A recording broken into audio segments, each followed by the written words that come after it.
امام بخاری رحمۃ اللہ علیہ نے کیا فرمایا ہے؟ قیامت کے دن ہر انسان کا قول، ہر انسان کا فعل میزان میں تولا جائے گا۔ اگر میرے ساتھ کہہ دو تولا۔ اچھا اس میں ایک چیز سنتے چلے جائیں، آپ کے اور ہمارے ذہن میں کیا ہے؟ کیا تولے گا بتاؤ؟ اعمال تولیں گے نا؟ اعمال تولیں گے نا؟ اچھا آگے سنیں، علماء نے لکھا ہے، یاد رکھیں، اس میزان کی نیکیوں کے پلڑے میں آپ کے اور ہمارے تب ہی وزن آئے گا جب آپ کا اور ہمارا عقیدہ صحیح ہوگا۔ اور اگلی بات بھی علماء نے لکھی ہے، وہ یہ ہے کہ یہ جو انسانی جسم قیامت کے میدان میں واپس اٹھے گا، یہ اتنا ہی وزندار ہوگا جتنا عقیدہ صحیح ہوگا۔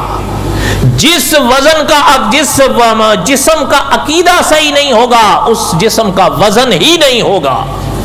حتیٰ کہ علامہ جلال الدین سیوطی رحمت اللہ علیہ حضرت نے لکھا ہے کہ وہ شخص جس کا عقیدہ صحیح نہیں ہوگا، اس کا وزن مچھر کے برابر بھی نہیں رہے گا۔ اس کی جسم میں جان نہیں ہوگی، وزن ہی نہیں ہوگا۔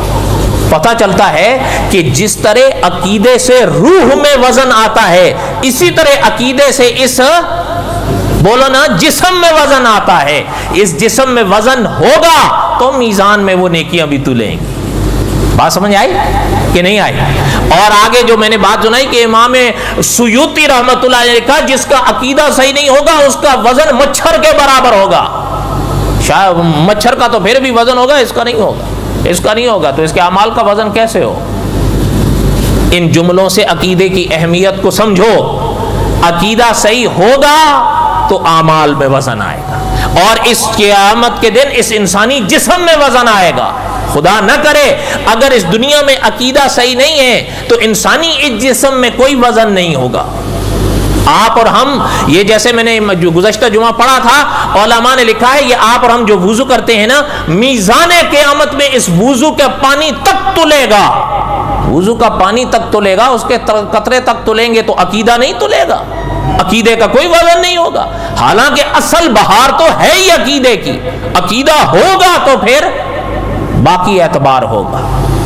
اس لیے میرے کہنے کا مقصد یہ ہے کہ جہاں آپ اور ہم اعمال پر توجہ دیتے ہیں، وہاں اپنے عقیدوں پر بھی توجہ دو، اپنے عقیدوں پر محنت کرو۔